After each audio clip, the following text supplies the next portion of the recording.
বিভিন্ন করে আমি সচিব হই এবং রাষ্ট্রদূত ছিলাম কয়েকটি দেশে।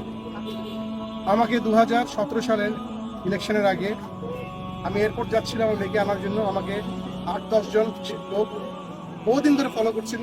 আমার গাড়ি ভেঙে আমাকে নিয়ে জোর করে 2টা পিস্তল থেকে আমাকে নিয়ে গেছে এবং আমাকে আয়না করে নিয়ে এসে এখানে রেখেছে।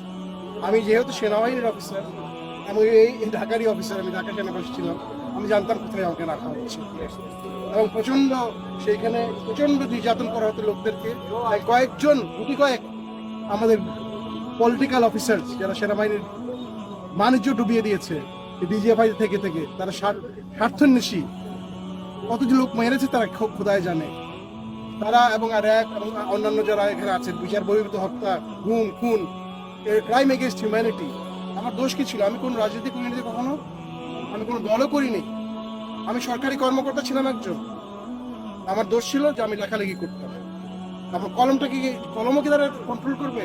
আমি তো কোনো বিদ্রোহ করতে বলি নাই, কোনো দেশের এগেইনস্টে করতে বলি নাই। আমি চেয়েছিলাম ন্যায় বিচার। এই ন্যায় বিচারের জন্য কি আমাকে 16 মাস এই ডাঞ্জেন মানে কি বলে আয়না করে ফেলে রেখে মাটির তলের মধ্যে একটা অন্ধকার রুমে আমি যে কত ক্ষতিগ্রস্ত হয়েছি ফিজিক্যালি, সেটা আমি বলে বোঝাতে পারবো না। শেষ এটা বলবেন, সবার মুক্তি চাই। যারা এগুলো করেছে তাদের বিচার চাই। এরা পুরো জাতির, সেনাবাহিনীর সবার জন্য এরা একটা কলঙ্ক। এরা কি কোনোদিনই এদেরকে ছাড়া হবে না, এটাই আমার দাবি। এবং আজকে আমরা বসে আছি, তারা আমাদের মুক্তি দিবে, আমাদের সামনে আনবে, আমাদেরকে রাস্তার যে চোখ বন্ধে ফেলে দিবে, যেরকম আমাকে ফেলেছিল সেরকম হবে না। জনতার সামনে তারা মুক্তি দিবে সবাইকে। জনগণ চায় তারা মুক্তি। এরাই হলো আসল মুক্তি সংগ্রামী। আসসালামু আলাইকুম। আমাকে গুম করে রাখা হয় এখানে, জায়গাটা খুবই কাছে। ওখানে এটা জয়েন্ট ইন্টিগ্রেশন সেল বলে, জয়েন্ট ইন্টিগ্রেশন সেল। ওইটাকে ডেভেলপ করে তারা আয়নাঘর বানানো হয়। প্রচুর লোক ওখানে আটকানো আছে, মানবতা জীবনযাপন করতে, কান্নাকারি করতে, বিশ্রী এক অবস্থা।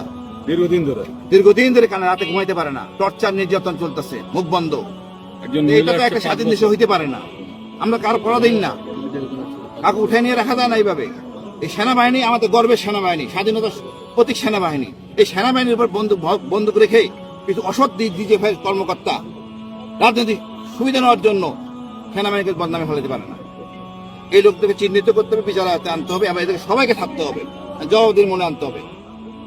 আমরা চাই ন্যায় বিচার, শান্তি শৃঙ্খলা। সেনাবাহিনী গর্বের সেনাবাহিনী থাকবে। সেনাপ্রধানের নিরপেক্ষতার জন্য তার অগ্রণী ভূমিকা থাকা দরকার আছে।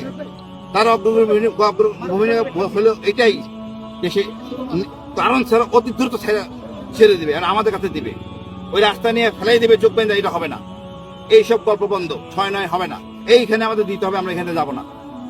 আমরাও সেনাবাহিনী অফিসার, অনেক সেনাবাহিনী অফিসার আছে, এর সবাই সেনাবাহিনীর সদস্য, এদেশের সন্তান। কিছু অল্প কয়েকজন ডিজিএফআই সদস্যের জন্য আমরা হইতে পারি না। ডিজিএফআই দেশ চালায় না।